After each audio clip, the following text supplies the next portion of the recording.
Hi everybody, welcome back. My name is Amanda and I'm so glad you could be with me today. So I'm really excited. I'm excited because I'm starting a few new segments that I am actually really excited about.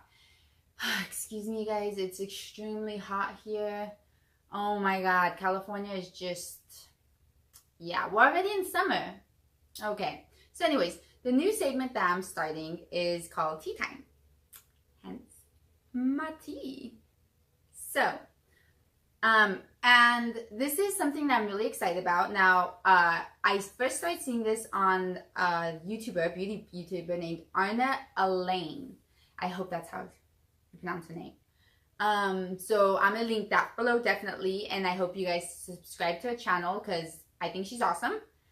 And so yeah, so my version of tea time is more like putting all the knowledge that I've gathered from my career and from what it is that I do off of YouTube and kind of just spreading that knowledge. Okay, so a little bit of background about me. I am a therapist. I am a psychotherapist, to be exact. And so what I do is I give either individual, couples, or family therapy. Comes to me. Okay. But anyways, I never give any. That is a completely cut off. Will not talk about clients. Will not talk about any of that stuff. Just so you know, disclaimer here. No. What I want this to be more about is like more about techniques and things I've learned along the way. I also have autism. I have a video describing why I came onto YouTube and why I always kind of sprinkle in, you know, just to maybe you're new to watching this video and you don't know that I have autism. So it's kind of the knowledge of a few things and just how I've been able to utilize these techniques and these tools, and maybe they might help somebody else out there who either identifies like me or just really wants to de-stress and figure out what's the best way that I can de-stress, you know, or is not really sure about certain things. So I hope this helps. I hope this helps a lot of people. I hope this helps one person because I know it's very helpful to me. So this first tea time number 1, and I hope to be doing this every week, definitely weekly, at the very least bi-weekly. So I'm gonna be playing with my hair a lot because it's really poofy right now, and it's because I'm so hot. I try to keep it on the back. I try to keep it like, you know, so it's not so poofy right here, but my neck is really hot, you guys.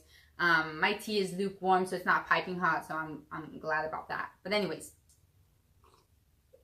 enough about rambling, Amanda, enough rambling. So put down my cup right there. The first thing that I would like to talk about today is stress and kind of finding the balance in your life. What is stress and what it does, what it can do physiologically to your body, and how that impacts you mentally, or how your mental stress can impact you physiologically. Okay? So let's reel it back. A lot of people, a lot of the times when I hear people talk about stress, everything is like, oh, my hair's falling out because I have stress. This is happening because I have stress, because of stress. Like legit, a lot of things possibly physically or mentally are happening because of stress. So they blame stress as if stress itself is like the culprit, and then therefore, oh my God, this is always gonna be my life because of stress, basically. So this is kind of where I want to clear the air a little bit. And again, this is, I said in a few videos back, but I'm just going to repeat myself right here.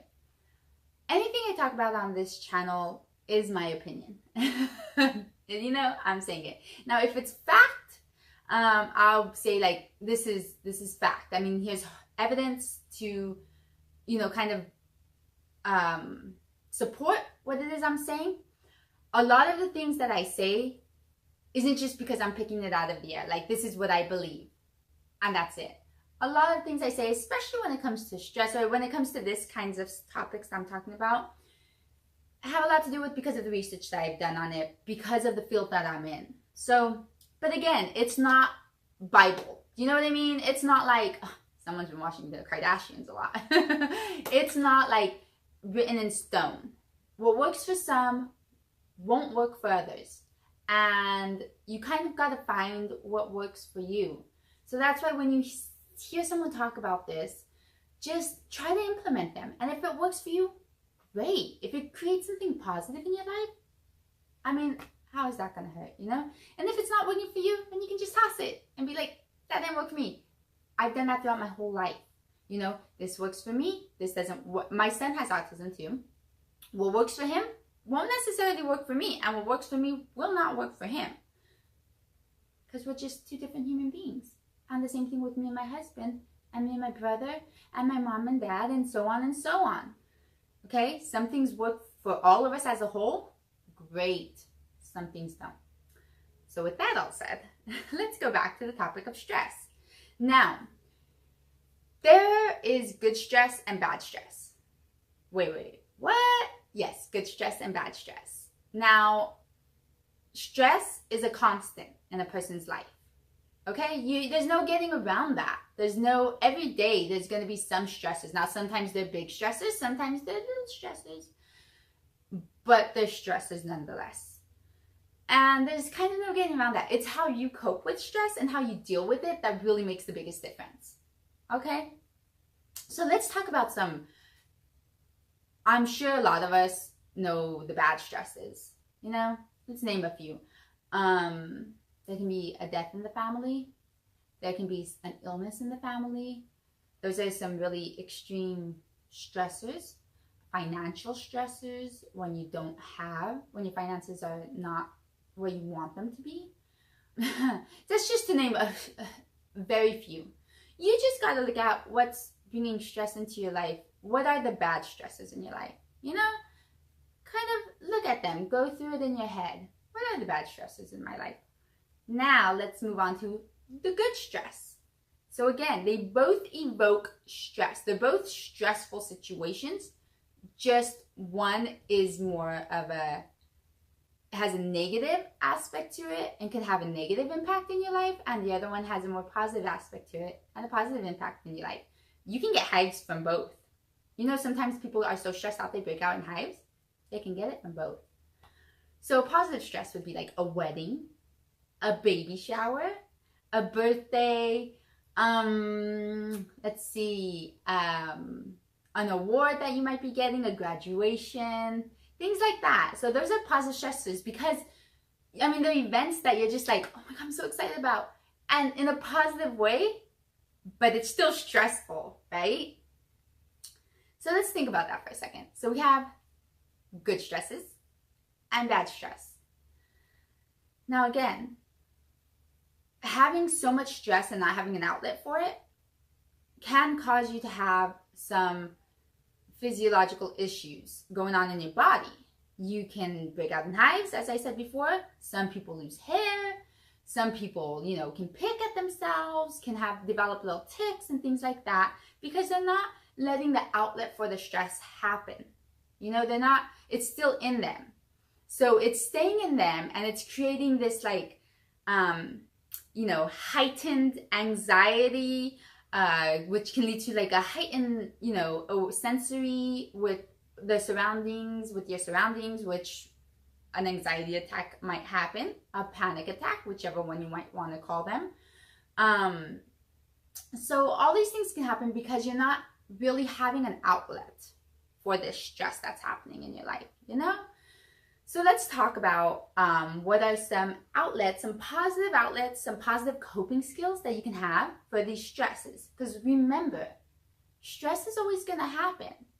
There's no getting away. Life is stressful. Life can be stressful at times. There are times where we have peaceful. But let's not just think always on these stressors, but they're there, you know?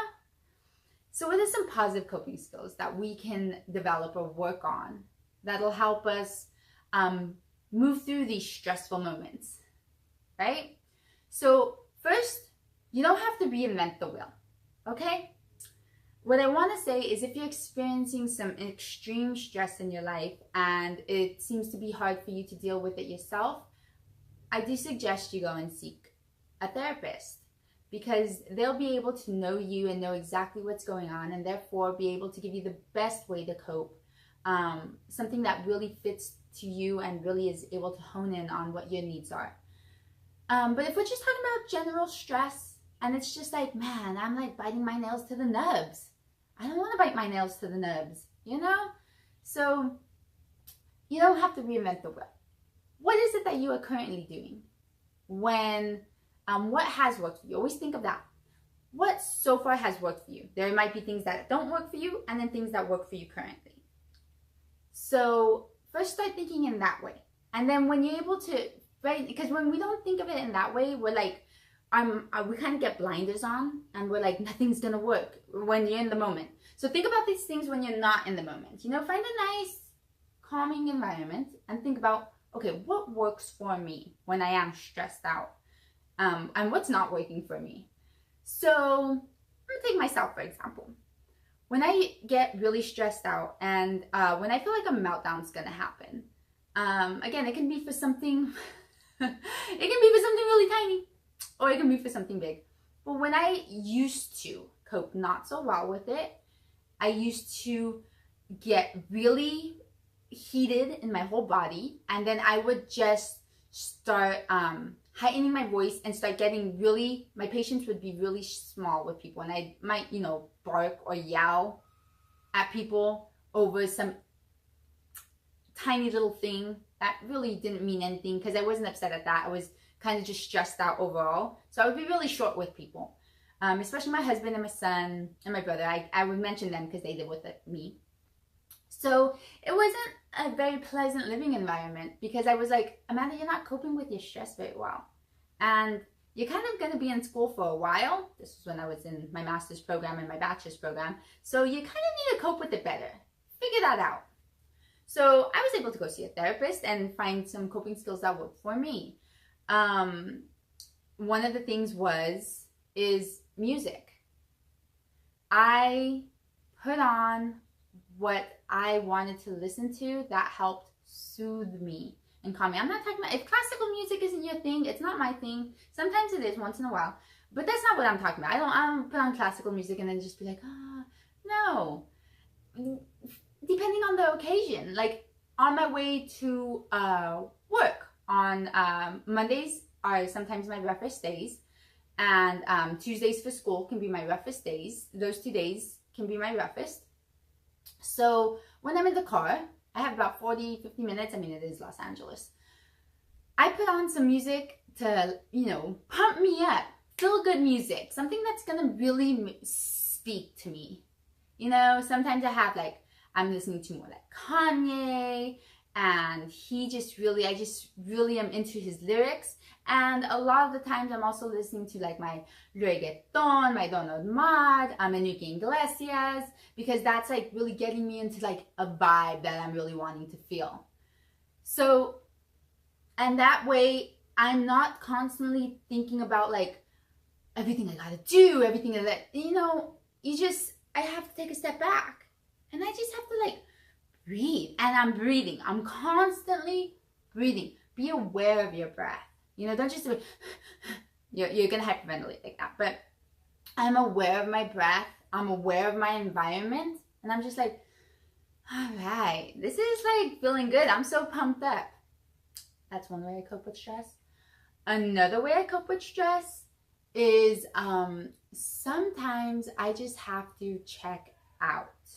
And the way that I really do that is by watching either YouTube or a funny show on Netflix. I will just watch it. Like, and my husband will look and be like, why are you watching that show? You know, some reality show is something.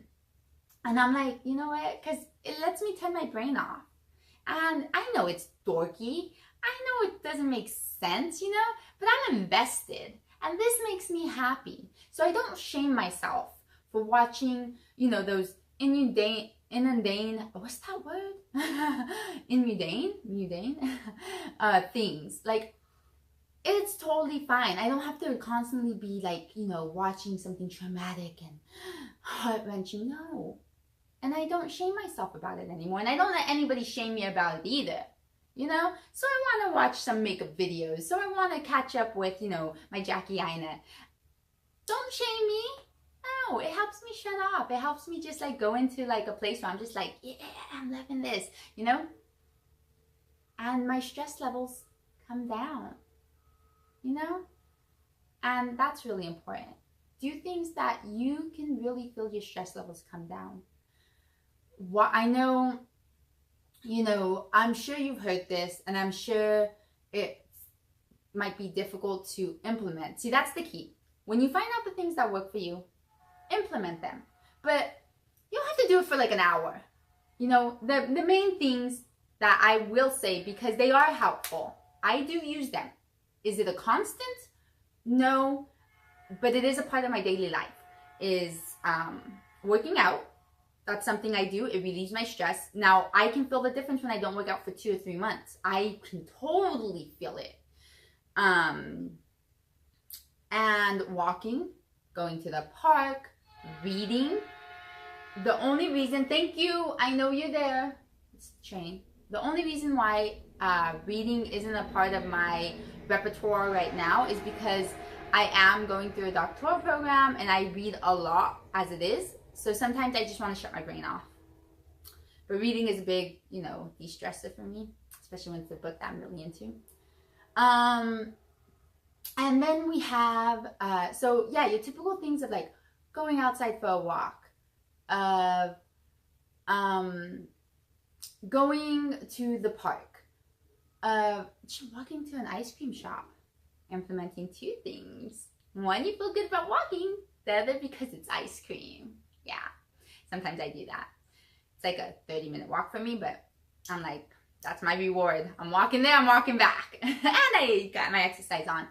So those are things that are like, okay, we know, I know, Amanda, everyone tell, you know, work out more, eat better, all that stuff. Yes. But it's about being able to implement those things into your life. There is no one fix-it thing. It does take work. And it does take getting used to. But it is possible. It's your journey, your life journey. You gotta make it what it is. So you gotta do you and you gotta choose you. You know? If you know that what's going on right now in your life ain't working for you, you're the only one that can change it. You know? Even if it's not a big change. Even if they're just little changes. It really is, you know, you hold that power. I truly believe that. And with that said, tea time is over. My tea's cold now. I'm going to go heat it up because yes, I do drink hot tea in hot weather. It's so hot. All right. I hope you guys like this. I am excited to do more. I mean, I am really excited to do more. So I hope this interests you guys. And I hope you get something out of it. All right. Have a good week. I'll see you next week. Bye.